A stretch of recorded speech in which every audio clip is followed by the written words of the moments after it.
horas y 17 minutos, seguimos en la hora de la República, aquí en Radio Vallecas 107.5 de la FM, y vamos a hablar en un momento con Miguel Usabiaga. Miguel Usabiaga, que es arquitecto, pero sobre todo es un gran escritor y además muy preocupado por la memoria histórica y por recuperar todo lo que ocurrió durante la Guerra Civil y que durante tantos años ha estado oculto. Uno de su último libro es Flores de la República, los olvidados de Picoketa. Miguel Usabiaga, buenas tardes. Buenas tardes, Vallecas. Te oímos perfectamente, desde Donostia a Vallecas. Desde Donostia a Vallecas. Con mucho orgullo de participar en esa radio de ese barrio tan mítico, dentro de las ideas un poco progresistas. Sí. Bien, ¿cómo es que un arquitecto se mete a escritor y además a investigador de todo lo que ocurrió en los años, esto en concreto en el año 1936? ¿Cómo es tu trayectoria? Bueno, mira, yo tengo, no sé si decirlo así, tengo el privilegio de ser el hijo de un viejo republicano que estuvo en todas las, defendiendo la República, que estuvo luego en el maquis, estuvo finalmente 21 años en la cárcel. Entonces, claro, yo he conocido a través de él, de mi padre, pues, multitud de historias de la resistencia de esa época, ¿no? de los ideales de la República. Entonces, desde ese privilegio de conocer tantas cosas, tantos detalles, tantas personas, en muchos casos anónimas, pero que fueron muy protagonistas en su momento, pues yo he sentido siempre como el deber de contar todo esto, de que asesoraba, pero que no se perdiera y darlo a conocer. Eso es así, y eso es así en lo concreto de esta obra, que es a la que has aludido, Flores de la República, los olvidados de Picoketa, donde doy a conocer unos hechos en los que fue asesinado un hermano de mi padre, un tío mío, al que yo conocí, claro, junto a una veintena de milicianos, de la mayoría de la juventud comunista, entre 17 y 18 años, y claro, conocer todo eso, pues como digo, cerrando el círculo, pues a mí me obligaba a darlo a conocer, era un deber moral para mí transportarlo, en fin, el conocimiento de eso. En Flores de la República recoges unos hechos acaecidos en Picoketa, cerca de Oyarzún. Esto durante muchos años estuvo oculto. ¿Y cómo llegaste a ellos? Sí, esto es uno de los casos, como tantos otros, lamentablemente, de las cosas comunes del franquismo. En este caso hay un poco de mucho. Efectivamente estuvo, claro, durante todo el franquismo en silencio, aunque en los familiares que tenían allí un muerto sabían que que había ocurrido eso y que estaba allí un asesinado. Pero claro, durante el franquismo eso no se podía tocar. Y en el año, quiero recordar que fue en el año 74, ya cuando la democracia parecía que se consolidaba y no era, pues entonces los familiares, pues yo era muy pequeñito entonces, pero bueno, mis padres, en fin, y otros familiares se reunieron, hicieron un comité, y con los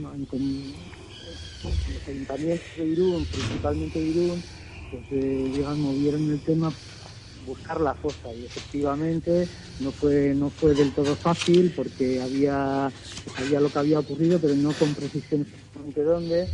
Y sí, finalmente se dio con la fosa y se excavó, se sacaron los huesos, no con la minuciosidad que se está haciendo ahora, no con ese afán un poco de encontrar el ADN y quién era quién. Allí se hizo, si los que decían que había un familiar de allí, pues dio nota de ese familiar, y se hizo una lista de los nombres de los que se conocían, sacaron los huesos más o menos, no con exhaustividad, y se hizo un homenaje y el Ayuntamiento de Irún se dio un pequeño puesto en el cementerio donde una alusión un poco a los hechos. Este libro ha sido editado por Catarata y también interviene en esta edición el Partido Comunista de España, el EPK. Sí, hace una coedición. Libros de la Catarata, en cuanto yo conocí un poco los hechos, pero claro, yo propuse primero, como decía, dar a conocer y luego investigar más a fondo. Los Libros de la Catarata, ya con la obra acabada, me gustó muchísimo y tuve mucho interés en editarlo, publicarlo, pero dado un poco, siendo que era una obra que se anclaba tanto en la realidad de lo pasado, quería coeditarlo con alguna institución o alguna gente muy ligado a aquellos hechos. Y el Partido Comunista de Euskadi, que la mayoría de los asesinados eran de su filiación, pues inmediatamente pues tuvo mucho interés en coeditarlo, y de ahí deriva pues esa colaboración entre los Libros de la Catarata y el Partido Comunista de Euskadi. Sí, también algunas personas pusieron un especial interés, como Pedro Fernández, Irene Uva y José Álvarez, para que eso saliera adelante. Sí. ¿Cuántos libros has escrito ya sobre este tema? Bueno, digamos que sería el cuarto que directamente versa sobre temas de la memoria histórica. Sí. El primero, uno que es de un calado muy importante para mí, es las memorias de mi padre. Como he dicho, es una persona que bregó en todos los combates en defensa de la República y tenó 21 años en la cárcel. Bajo el título La joven guardia, son sus memorias, pero escritas de una manera novelada, porque su vida es una vida muy intrépida, muy aventuras, como los de tantos otros, ¿no? Por eso ese título así como colectivo, La joven guardia. Y bueno, es un relato, va a estar todo real, pero está construido casi como una novela, en el sentido de forma de relato, de narración, un poco incidiendo en esa vida aventurera. La otra es El alcalde de Florisdorf, que es donde cuento la fuga de unos presos internacionalistas que habían venido no con las brigadas internacionales, sino con la guerrilla del año 44, ese intento que hubo de entrar 4.000 o 5.000 guerrilleros en España para que se ligara el franquismo con el final de la Segunda Guerra Mundial, que finalmente no fue así. Y entonces, no es muy conocido, pero había extranjeros entre ellos, y algunos estuvieron en la prisión de Burgos y protagonizaron una fuga. Entonces yo, que conocí eso, como decía antes, por ese privilegio, pues he contado otro libro, en ese escrito, El alcalde de Florisdorf, la fuga de tres extranjeros, un austriaco, un polaco y un francés alsaciano, de la prisión de Burgos al modo de las películas americanas, con un túnel subterráneo, en fin, una peripecia tremenda, ¿no? Y luego tengo uno de relatos sobre la memoria histórica, que está editado por la Diputación de Córdoba, pero es un libro pequeñito. Y digamos que es el cuarto que versa sobre ese interés mío de la memoria histórica y sobre los olvidados, ¿no? En fin, los que no son las personalidades, sino los que están un poco sin nombre, ¿no? ¿Qué estás preparando, Miguel? Bueno, ahora estoy ahora todavía con el subidón, como se dice ahora, de esta obra recientísima, Flores de la República, en fin, darla a conocer, presentarlo, llegar lo máximo, pero bueno, claro, yo no descanso y además como es una producción, todo esto es una producción muy lenta y muy larga, entonces efectivamente tengo por ahí otras cosas, pero bueno, no están del todo rematadas como para hablar de ellas en este momento. Así que ahora estoy concentrado en que tenga un buen devenir este libro de la República. Sí, la segunda parte de la vida de mi padre sí sería interesante, porque termino ahí. La joven guardia es una obra que arranca con la red más o menos en los prolegómenos de la República y termina en 1960, que es cuando él sale de la cárcel.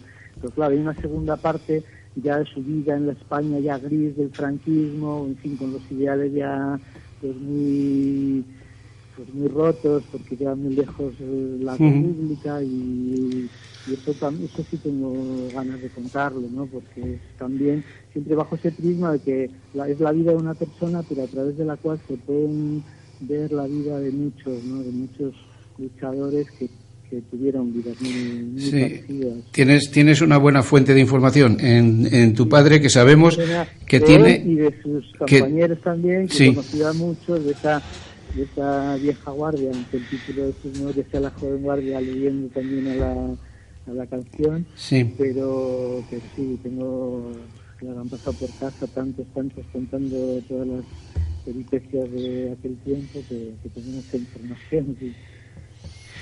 Bien, para terminar, Miguel, pese a todo lo que se ha escrito sobre la guerra civil, sobre la represión franquista, ¿aún queda material para sacar adelante? Para que de una vez por todas la sociedad española se interese por estos temas. Hombre, sin duda. Yo no. A veces se dice esto para un poco descalificar a los que queremos seguir, a los que pretendemos decir que no se ha contado todo y sobre todo a veces no se ha contado la verdad. Es algo un poco mezquino. El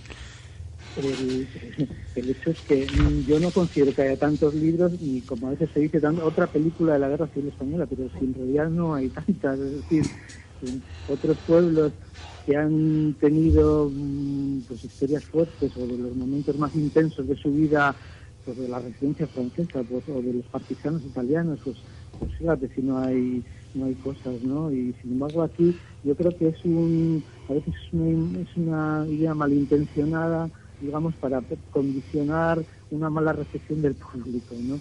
Pues sin duda sí que hay que contar, porque yo creo, ya a veces me gusta más decir, más que memoria histórica, verdad histórica, porque realmente la memoria es recordarlo, pero primero hay que saberlo, y no, en absoluto está todo contado, ¿no? Y bien. De eso, Miguel Usabiaga, muchísimas gracias por atender la llamada de la hora de la República. Es la primera y habrá más llamadas para que nos cuentes toda una serie de hechos acaecidos en tu tierra y en otras latitudes que nos interesan mucho.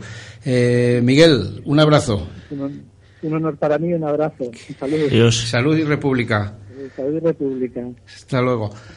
Bien, pues estas son las declaraciones de Miguel Usabiaga, que su último libro es Flores de la República, Los olvidados de Picoqueta, que eran todos jóvenes, muy jóvenes, entre 16 a 20 años, 21 años, los que fusilaron un pelotón de requetés, según tenemos en nuestras notas y según está escrito. Bien, vamos con el segundo capítulo musical.